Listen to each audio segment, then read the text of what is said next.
An Indian Air Force aircraft Tejas crashed near Jaisalmer during an operational training sortie earlier today. The pilot had ejected safely before the crash. The light combat aircraft Tejas is a domestically produced supersonic aircraft, a first crash in 23 years of Tejas. It is the second supersonic fighter jet developed by HAL. In fact, just back to the visuals of the pilot ejecting. The seats are designed to eject pilots from zero position, that is stationary position, to a considerable height to deploy parachutes. Zero position refers to a zero altitude or zero speed. In the video of the crash, the pilot can be seen ejecting safely from several feet above the ground. But how is this crash supposed to be looked at in the context of the India chapter of defense prowess?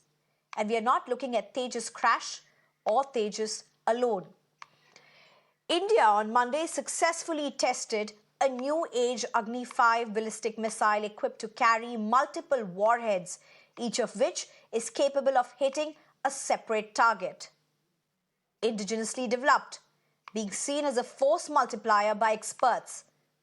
With the test of Mission Divyastra, India has joined the select group of nations who have the MIRV capability, multiple independently targetable re-entry vehicle. The project director is a woman, Sheena Rani, and the project has significant contribution from women. Amid the arid expanse of Rajasthan's Pokhran, Prime Minister Narendra Modi bore witness to the 50-minute-long integrated tri-service firepower and maneuver exercise dubbed BharatShakti, accompanied by the country's top military brass. The event served as a platform to spotlight India's self-reliance in defense, as the three services showcase the prowess of indigenously manufactured equipment. From the sleek, light combat aircraft Tejas to the formidable T-90 tanks, the demonstration underscored India's growing emphasis on bolstering its defense capabilities through domestic innovation. But while we come across developments every now and then, headlines that are made, let's try and understand where India is. What is India's chapter on Atmanirbharta when it comes to its defense prowess? I'm being joined by Dr. W. Selvamurthy, former DG for DRDO. Thank you so much, sir, for joining us. Thank you, Sneha. My first question to you, sir, help us understand what is the context or how should the Tejas crash be seen today? Today, in BharatShakti demonstration, we could see the power of Indian defense scientists, technologists, our industries. With the participation of services, we have been able to achieve a high level of self-reliance in critical defense technologies, which you could see. This incident is very unfortunate that today the light combat aircraft Tejas had the first accident in 23 years of its flight history. And in such high technologies under development or at the early stages of development or during the early part of the induction, such kind of the problems do occur, which is also true even in developed nations who have gone through this pain and pleasure of getting into the high-tech like fourth generation plus fighter aircraft Tejas. And here, the accident, I would see one positive sign also, that the pilot was able to eject safely and then he is safe now. So this also demonstrates the capability of the ejection system. So to look at it one side. The other side, the court of inquiry has been ordered. So this court of inquiry will actually look into the cause of the accident. Because the accident could be, one is pilot error, there could be a pilot error. Suppose if we say training, if it is accidentally ejected, one possibility, or it could be the technical error of the instruments, or it could be the design failure. So we need to look at where exactly the problem. But as far as I know today, because I was able to talk to some of the people who are connected with this, I understand there was an engine problem, could be an engine problem. And this engine, as you all know, that it is G414. And so, what is the problem? They will be looking at this.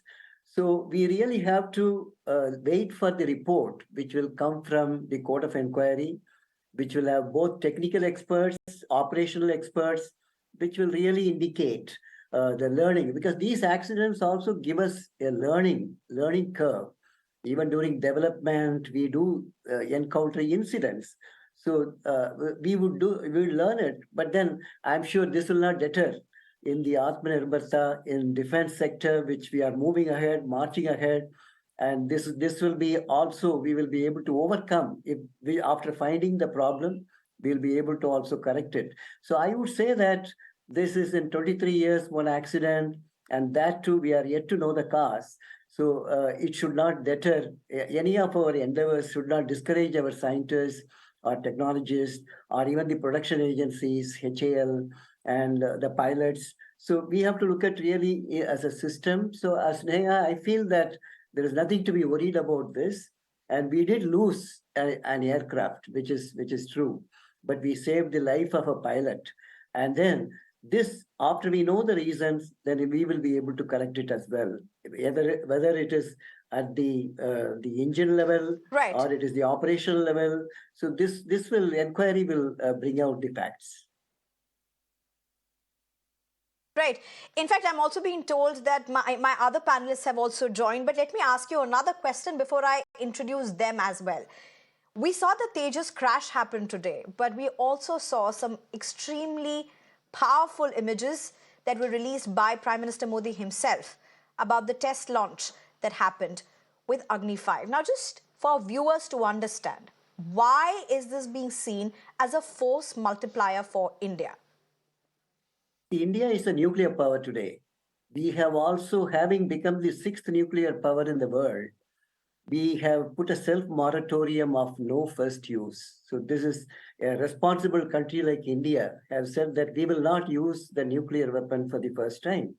So having said that, having put a self-moratorium of no first use, India must have a credible second strike capability. This second strike could be coming from land, air, water, underwater. So you need the weapons and the deliveries. So that is where the Agni-5, which can have a reach of 5,000 to 6,000 kilometer reach, which is the major threat around our country, both in the eastern sector and western sector. And it can carry a payload of 1.5 tons of a nuclear payload. But yesterday, the 2 days before the demonstration of MIRV is really unique in the sense you can target different, even cities, because you can drop this bomb at various levels.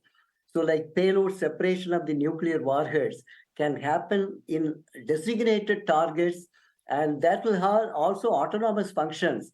Then it will increase the lethality. So if you send one missile, and the impact of lethality and damage which will cause will be limited. But if it can break into various vehicles and then with the targets, these vehicles have an autonomous function. So it will go and hit the target, designated targets. So the impact would be phenomenal. So that is why the lethal power of these Agni-5 missile with the MIRV capability is indeed a great achievement to our country. And this will increase. So how many countries? What are the other countries that have a capacity like this, have demonstrated this? Right.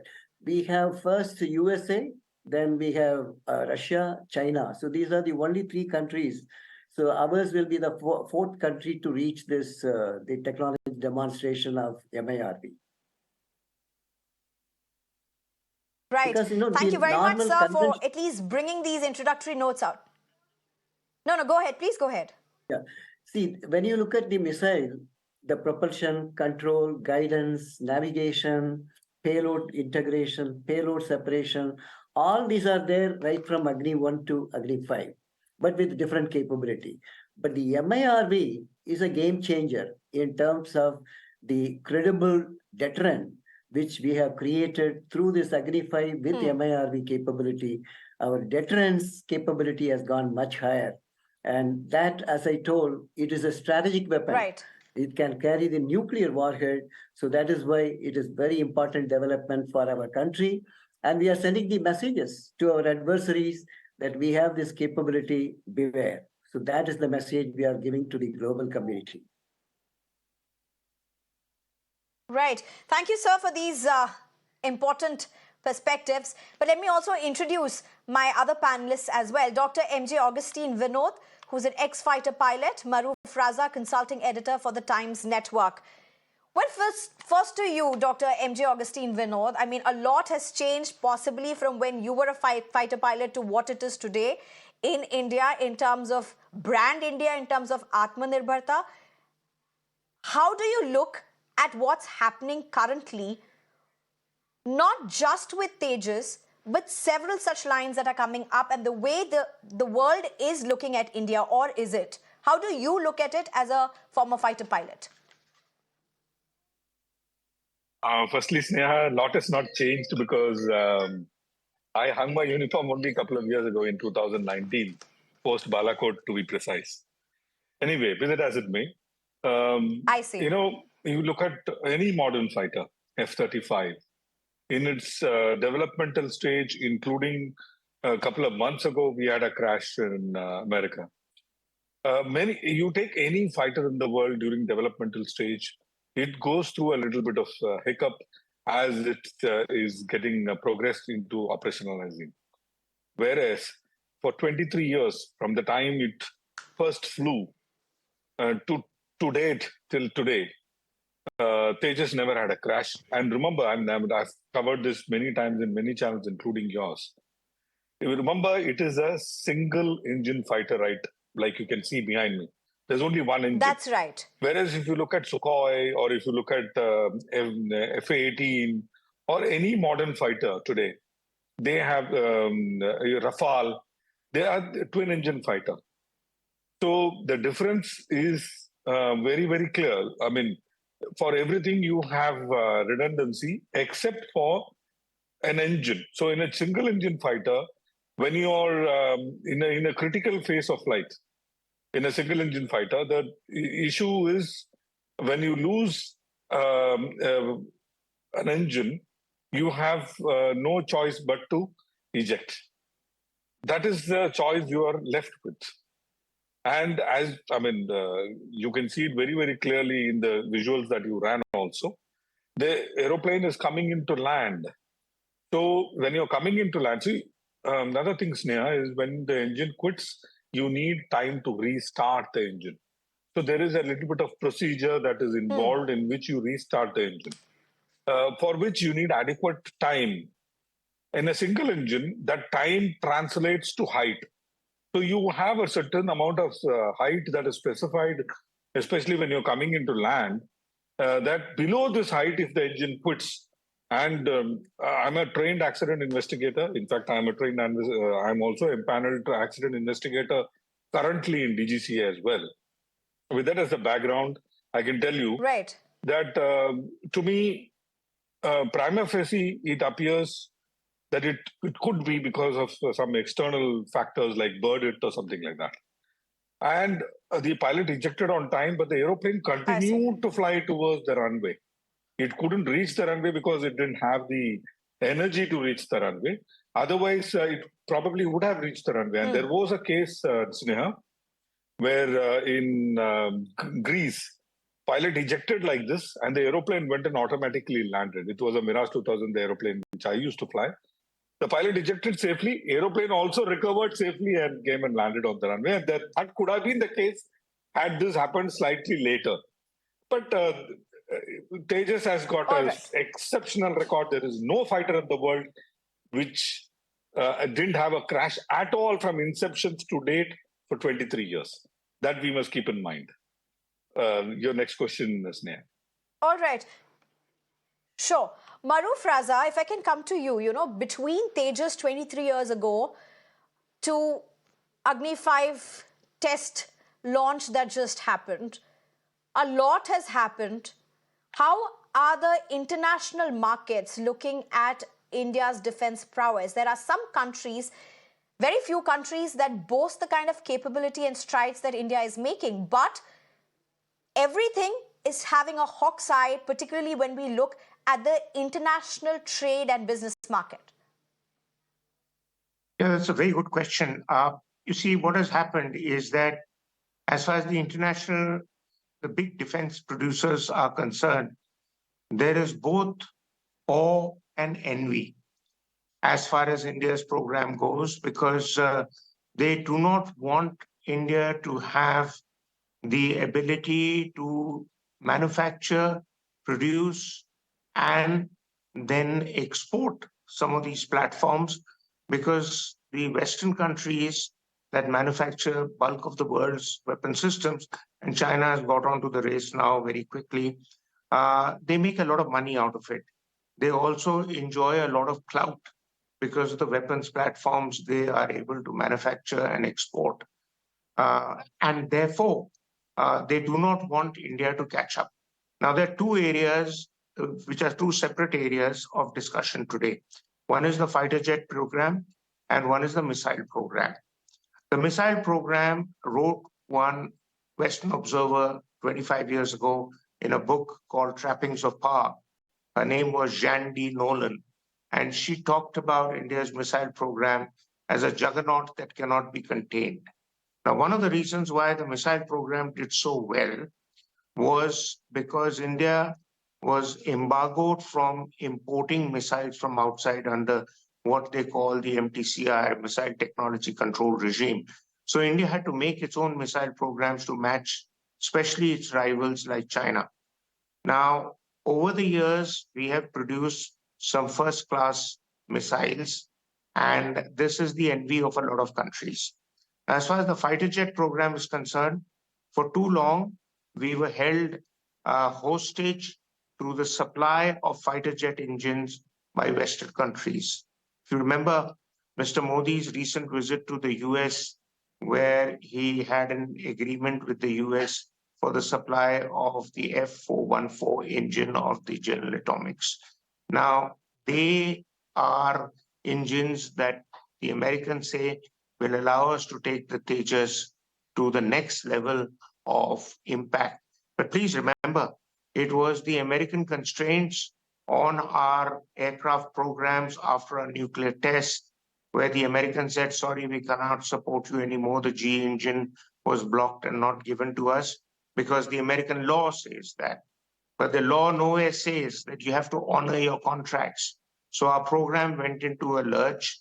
We got delayed extensively, but now the Americans have come around to supporting us because they know if they don't, the Russians will get back into the game and supply us like they have been supplying us with the Sukhoi and the Indian Joint Russia program for advanced fifth generation fighter, which was again stalled because of American pressure. So please understand that we have been fighting an uphill battle by Western constraints being put on us again and again, and still our scientists like Dr. Selvamurthy and others of his ilk have done us proud. I know Dr. Selvamurthy a bit. I interact with him over the years, and he is like one of the fathers of our scientific defense program. They are a very diligent lot. They're a very committed lot, and we have reason to give them a standing ovation for putting us into that league of countries which are less than a handful also, because we are now amongst the top contenders for being defense manufacturers. Where we'll go from here depends on how much money... So, Maruf Raza, for the point that you're making, and it's important also, let me just get in others as well. Before I just go over to Dr. M.J. Augustine, let me just return to Dr. W. Selvamurthy. Sir, and I have to ask you this. Yes, Sneha. It's often said machines, weapons don't know gender. But India's Atmanirbhar story in defense prowess is also a story of how women have had an empowering journey in India. Is this a wrong statement? Women, the Nari Shakti is contributing phenomenally in every sector, including this program. where you just projected the Sheena Rani, and also Tessie That's right. Thomas, the whole missile program right from Kalam's time. Absolutely. That Dr. Tessie Thomas was involved in Agni mission itself. And so in all this Agni, Prithvi, Akash, Nag, Trishul, BrahMos, interceptor missile, everywhere you have women scientists working in this program. If you look at today, in DRDO, more than 22% of scientists are women, but we are now trying to augment this number to at least about 35% to 40%. So these women are playing pivotal role in missions now, even in electronic warfare and defense electronics, radar development. We have a lot of women. So I would say that women power in DRDO is a great power to reckon with. And they have so much commitment. Even with their family, they are able to balance the work as well as life balance. And they are so committed. Even on the holidays, you will find them coming to the labs and working. And DRDO provides the right ecosystem to empower them, to motivate them, inspire them. When you look at the awards being given during the DRDO day, that I find the number of women scientists are getting the award being recognized. So these are all very important initiatives. Right. And now we have women directors of the laboratories. Even Dr. Shashibala Singh, I can name a few of them. And so there are many scientists, the women scientists heading the laboratories, heading the missions, and also heading the various departments in the DRDO. So their contributions are very, very significant. And they are what we see today. Absolutely, there's no doubt about that. Dr. Selvamurthy, I'm being told to wrap in 2 minutes. Allow me to just get the last comments from Dr. MJ Augustine Vinod. I know Maruf Raza did mention about this, but if I can get into the contours of it, whether it was 71 or 99, if you're looking at all of these things, there were several times that several countries, for that matter, refused to help India when it was in dire need for weapons, dire need for, if I may use the words, to protect one's own self and the allies. Self-reliance is no longer an option, really. Dr. MJ Augustine?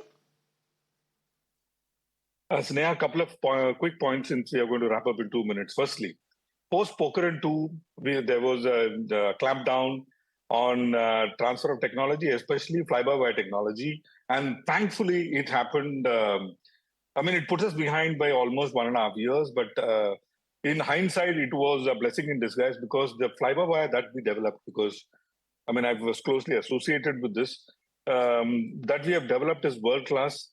It's second to none. So sometimes such clampdowns do help us. And second clampdown that really helped us, which Mr. Maruf Raza alluded to, was transfer of missile technology. Absolutely. We need to, to put things in perspective, especially for our viewers who are from wide variety of age, we need to understand MIRV very clearly, which is why I put out this image behind me. See, these are multiple warheads that when re-enters into the back into the atmosphere, it re-enters like this. If you look at it, goes outside the atmosphere, and it comes down at different locations, as you can see over my shoulder. What is important for viewers to understand is your ballistic missile defense against an MIRV is a complete failure. You cannot target an multiple independently targeting re-entry vehicle using ballistic missile defense. So that puts us in a different class of countries which has this technology, and thanks to so much of all right. No, very, very important points we have reached here. where we have reached. Absolutely. Yes, no, I'm told I'm totally out of time. This has been a privilege to have this conversation. Dr. W. Selvamurthy, Dr. MJ Augustine Vinod, as well as Maruf Raza. Thank you so much for joining us. And I do hope this conversation would be repeated. Thank you.